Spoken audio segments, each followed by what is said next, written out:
Sabes que sos un negro resentido. Forro.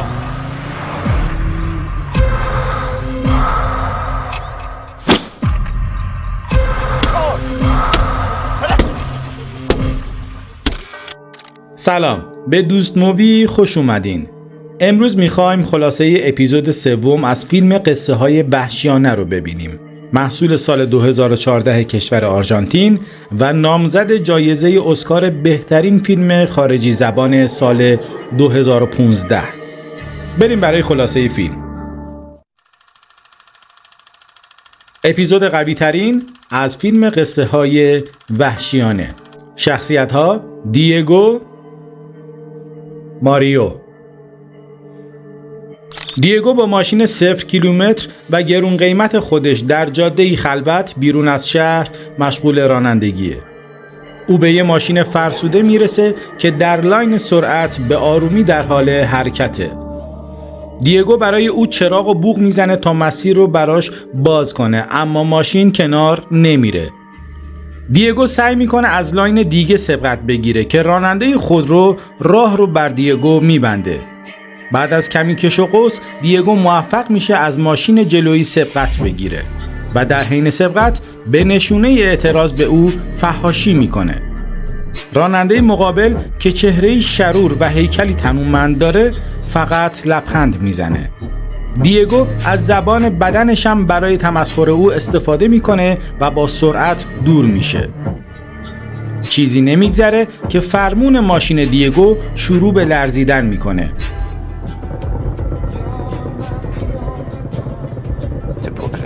و دیگو که لاستیک عقب ماشینش پنچر شده مجبور میشه قبل از یک پل ماشین رو متوقف کنه. او که آدم دست به آچاری نیست با امداد جاده‌ای تماس میگیره و آدرس محل رو به اونا میگه. دیگو که میبینه تا رسیدن خودروی امدادی ممکنه خیلی زمان ببره خودش دست به کار میشه. او چرخ عقب رو باز میکنه و چرخ زاپاس رو سر جای اون قرار میده و هنوز پیچای چرخ رو نبسته که سر و کله مرد شرور پیدا میشه.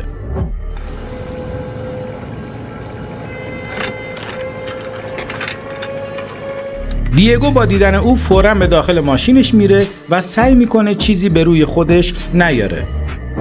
مرد شرور یا همون ماریو برای لحظه‌ای کنار دیگو توقف میکنه. بعد جلوتر میره و دنده‌بک به سمت دیگو میاد و به ماشین او میکوبه. بعد از ماشین پیاده میشه و به کنار دیگو میاد. دیگو سعی میکنه از او عذرخواهی کنه، اما ماریو اصلا به حرفای او توجهی نمیکنه و یه حشره رو روی شیشه ماشین له میکنه.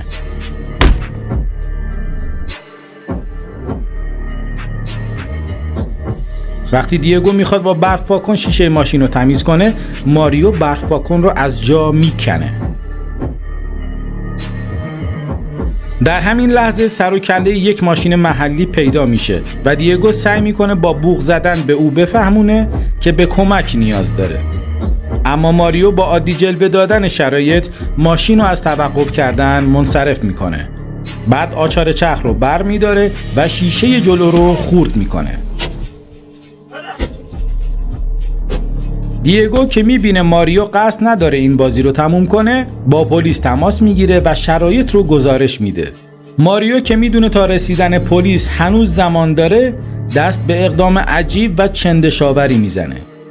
او روی کاپوت ماشین دیگو میره، شلوارش رو پایین میکشه و روی شیشه مدفوع میکنه.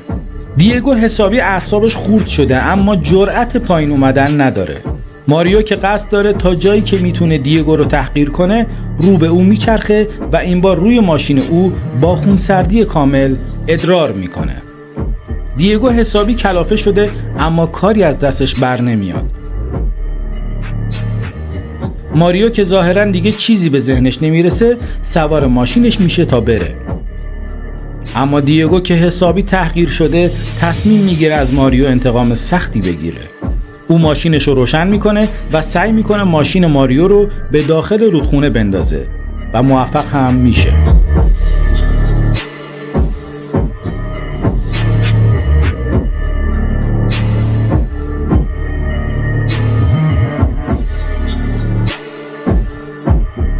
بعد برمیگرده تا پیچای چرخ عقب رو سفت کنه که متوجه میشه ماریو در حال بیرون اومدن از ماشینشه.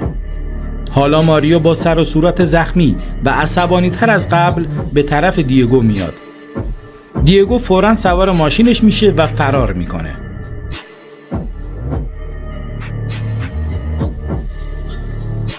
چیزی نمیگذره که دیگو دوباره دور میزنه و به سمت ماریو برمیگرده.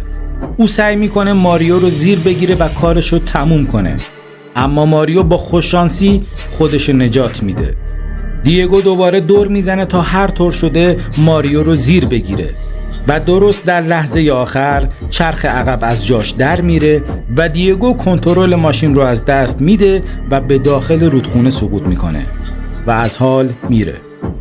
ماریو فوراً خودش رو به ماشین دیگو میرسونه و سعی میکنه از طریق صندوق عقب وارد ماشین بشه. دیگو به هوش میاد اما درب ماشین گیر کرده و اون نمیتونه فرار کنه. ماریو وارد ماشین میشه و دیگو با کپسول آتش نشانی سعی میکنه از خودش دفاع کنه. اونا حسابی و با هر روشی که به ذهنشون میرسه همدیگر رو کتک میزنن.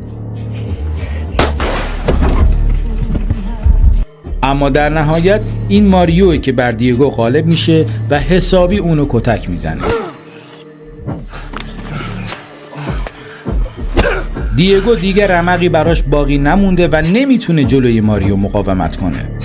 ماریو کمربند ایمنی رو دور گردن او میپیچه و با آویزون کردن او سعی میکنه خفش کنه و موفق هم میشه، چرا که دیگو نمیتونه مهاری برای جای پای خودش پیدا کنه.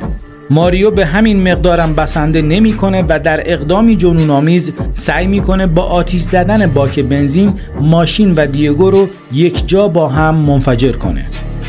اما به محض اینکه آتش در دهانه باک شعله ور میشه، دیگو لحظه‌ای به هوش میاد، خودشو به ماریو میرسونه و با گرفتن پای ماریو اونو به داخل ماشین میکشونه. ماریو سعی میکنه با فوت کردن آتش رو خاموش کنه اما دیگه فایده ای نداره.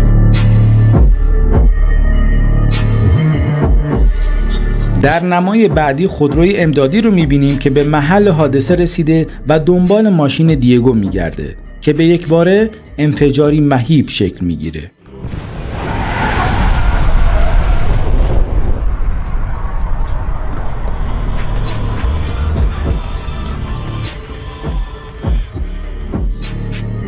در سکانس بعد ماشین‌های آتش نشانی و پلیس رو می‌بینیم که در محل حادثه جمع شدن.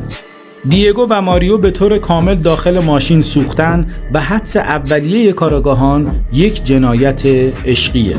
امیدوارم از دیدن خلاصه این فیلم لذت کافی رو برده باشید. لایک ویدیو، ساب کانال و فعال کردن زنگوله فراموش نشه.